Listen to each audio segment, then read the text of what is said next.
Hay lugares en Colombia que esconden secretos, pero no están en libros ni en documentales. Están en las calles por donde pasamos a diario, en casas comunes, cementerios olvidados y hospitales públicos donde las luces parpadean más de lo normal. Estas no son historias inventadas, son relatos contados por personas que estuvieron ahí, gente que sintió algo que no se puede explicar, que vio cosas que nadie debería ver y que logró salir para contarlo. Prepárate, porque una vez escuches estas historias, no vas a volver a ver tu ciudad con los mismos ojos. El niño del hospital, en la esquina de la calle 57 con 13 en Bogotá, está la parroquia de Nuestra Señora de Chiquinquirá. Desde afuera parece una iglesia como cualquier otra, pero pocos saben que en la parte baja, escondido en sus entrañas, hay un osario. Un lugar silencioso, frío, con un aire espeso que te envuelve apenas cruzas el umbral. Yo no tenía ni idea de que eso existía, hasta que un día, por pura curiosidad, decidí entrar. Fui 2 veces. La primera con mi hermana, la segunda con una amiga de la universidad. La primera vez, mientras bajábamos hacia el osario, me detuve frente a un cuadro del Sagrado Corazón que estaba colgado en una columna. Es uno de esos cuadros donde Jesús tiene el corazón expuesto, con unos rayos de luz saliendo de él, como un arco iris. Pero había algo extraño. Sentía que me seguía con la mirada. No dije nada, solo seguí caminando. Adentro, entre las paredes de piedra, había una urna de cristal. Dentro, una estatua de la Virgen María. Me quedé mirándola unos segundos. No sé cómo describir lo que sentí. Era como si algo me presionara el pecho, como si la presencia de esa figura me descompusiera por dentro. Me alejé, me devolví solo hasta donde estaba el cuadro. 1 minuto después, mi hermana salió detrás de mí. Estaba pálida. Me miró sin rodeos y dijo: «Vámonos ya». Cuando salimos a la calle, me confesó que sentía que la estatua la había hecho sentir muy mal, que era como si algo dentro del osario la estuviera empujando hacia afuera, y que el cuadro también la miraba, igual que a mí. Lo curioso es que yo no le había contado nada sobre eso, hasta ese momento. La segunda vez, fui con una amiga de la universidad. Apenas entramos, se detuvo. Me agarró del brazo con fuerza y me dijo, sin que yo preguntara nada: «No puedo estar acá. Vámonos ya». Tenía la mirada perdida y la voz temblorosa. Salimos de inmediato. Ya en la calle, de la nada, se encorvó, como si algo le doliera. Se sostenía el costado derecho del cuerpo y me dijo que sentía un peso, como si algo se le hubiese pegado. Yo miré hacia donde señalaba. No sé cómo explicarlo, pero lo juro por mi vida. Vi una sombra pegada a su espalda. Era negra, sin forma definida, como si estuviera fundida a ella. Lentamente, muy lentamente, esa sombra se fue separando. Cuando por fin se despegó del todo, mi amiga respiró profundo y me dijo que sentía que algo se le había quitado de encima. Eso me dejó marcado. Pero no fue lo único. Cuando estudiaba enfermería, varias compañeras que hacían sus prácticas en un hospital público al norte de Bogotá me contaron algo todavía más perturbador. Decían que durante las noches veían a un niño parado junto a la puerta que daba a las escaleras de emergencia. El niño no decía nada. Solo alzaba la mano y las llamaba, haciendo un gesto para que se acercaran. Algunas pensaron que era un niño perdido. Iban a acercarse, pero antes de que lo hicieran, los enfermeros y enfermeras del hospital las detuvieron con seriedad. Les dijeron: «Ni se les ocurra acercarse a ese niño». Les explicaron que siempre aparecía ahí, que llevaba años apareciéndose, que había intentado atraer a otras personas y que aquellos que le hacían caso no terminaban bien. Nunca dijeron exactamente qué pasaba, solo que no volvían a ser los mismos. Y así, cada vez que paso por esa iglesia o cuando alguien menciona ese hospital, siento un escalofrío, como si algo se hubiera quedado conmigo desde entonces, como si esas miradas, esas sombras, todavía me recordaran.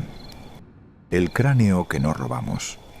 En Medellín hay un cementerio que muchos conocen, pero pocos se atreven a nombrar con respeto. El Universal. En 1994, en plena época de punk, cuando uno se sentía inmortal y pensaba que todo era una farsa del sistema, me metí con 2 amigos a ese cementerio, de noche.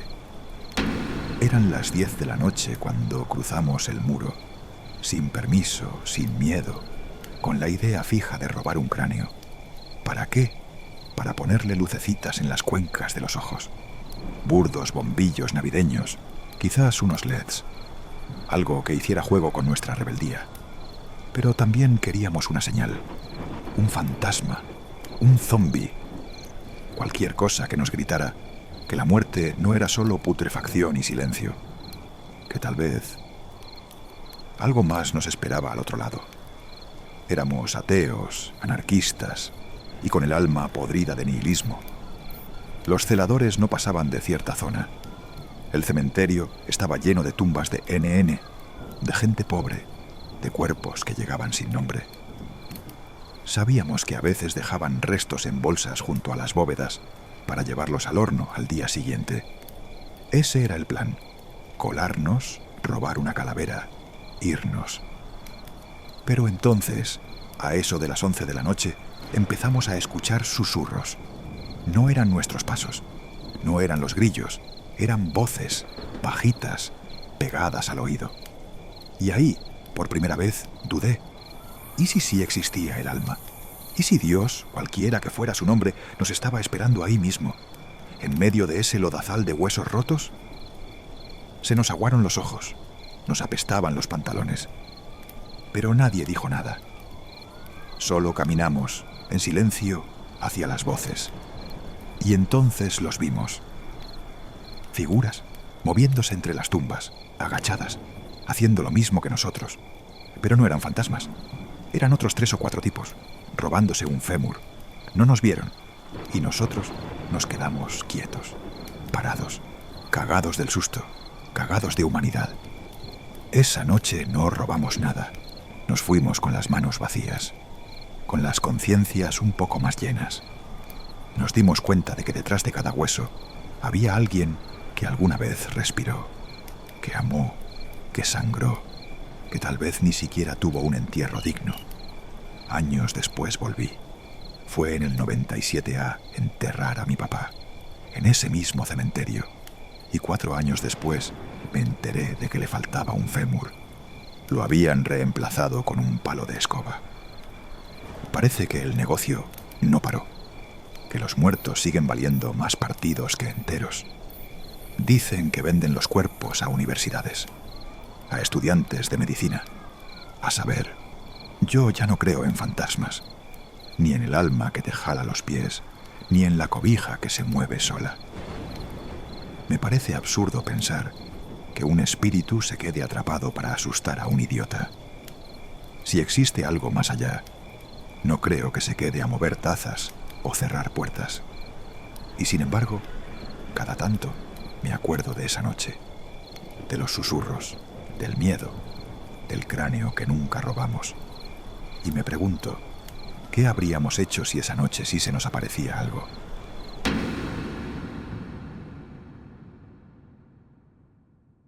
El hijo de la carnicería, mi abuelo, que en paz descanse, me contó una historia que le pasó en los años 70, cuando trabajaba cargando mercado en el centro de Bogotá. Lo curioso es que nunca la contó en tono de chiste o exageración. Siempre lo decía con una seriedad que ponía los pelos de punta. Decía que si alguien dudaba de lo que iba a contar, era porque nunca había olido algo tan putrefacto, tan denso, como ese día. Según él, en el barrio Villa Javier, En la Candelaria había una carnicería humilde, atendida por una pareja que nadie miraba mucho. Gente trabajadora, silenciosa. El señor, un carnicero grande y callado. La mujer, más bien seca y nerviosa. En ese lugar nació un hijo. Pero no era un niño como los demás. Nació con deformidades y con un retraso mental severo. La madre no lo quería. Decía que era una maldición, un castigo, una carga que no pensaba llevar. Pero el carnicero no quiso abandonarlo. Por años lo ocultaron. Nadie sabía de su existencia. Lo escondieron en la parte de atrás, donde refrigeraban la carne. Lo criaron a oscuras, alimentándolo solo con puré de papa y carne de cerdo. Nunca salió, nunca habló. Y cuando el niño creció, creció torcido. Un cuerpo enorme, desproporcionado, con una fuerza brutal, pero sin conciencia, sin control, como un animal. A partir de ahí la pareja se separó. El secreto era demasiado grande.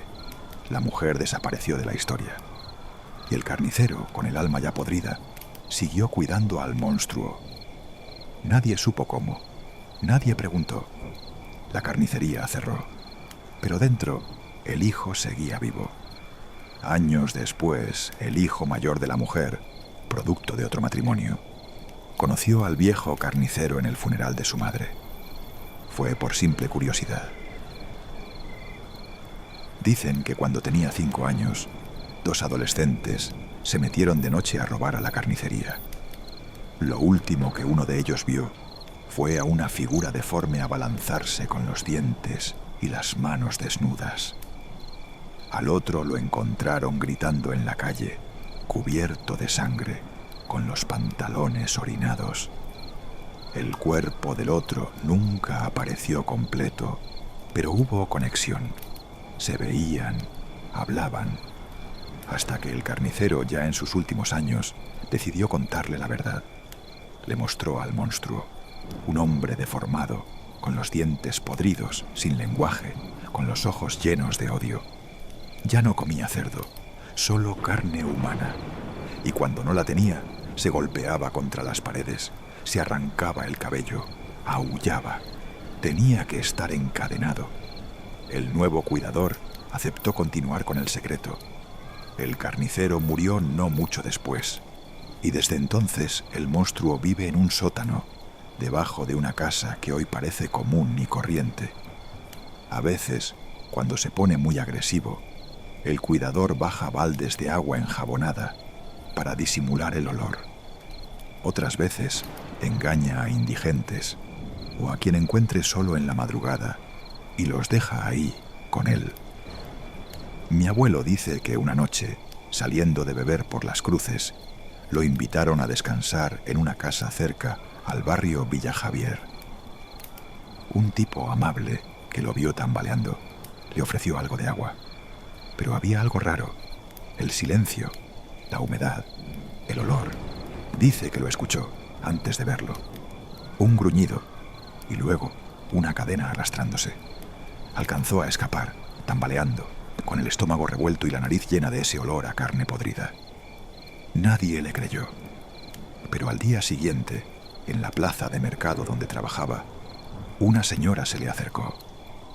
Olfateó su camisa, frunció el ceño y le dijo en voz baja: «Usted estuvo cerca. Yo también lo olí una vez. Allá vive algo que no debería seguir vivo. Quizá nunca sepamos si todo esto fue real o solo el reflejo oscuro de lo que nadie se atreve a contar. Pero si tú también has vivido algo que te erizó la piel, déjalo en los comentarios y suscríbete, porque esto apenas comienza. Nos vemos en la próxima historia. Si es que puedes dormir.